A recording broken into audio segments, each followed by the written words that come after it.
Hello, আসসালামু আলাইকুম। আমি বাংলাদেশ থেকে এসেছি। আমাদের এক বাংলাদেশি ভাই এই কুয়েতে এই মরুস্তরে পড়ে আছে। তার সাথে আমরা আজ কথা বলবো, সে কি হালে আছে। ভাই আসসালামু আলাইকুম। ওয়ালাইকুম আসসালাম রহমতুল্লাহি ওয়া বারাকাতুহু। ভাই বলছি যে এই মরুস্তরে আপনি কি অবস্থায় আছেন বা আপনার কি অবস্থা?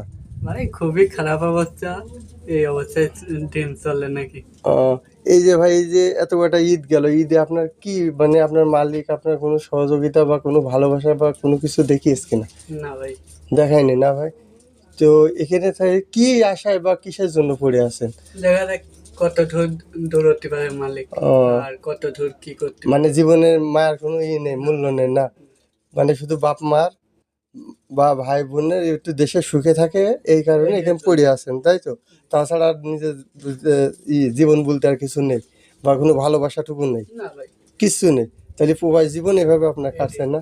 তাহলে ভাই আপনার কথা শুনে খুব ভালো লাগলো, আলহামদুলিল্লাহ। আসসালামু আলাইকুম।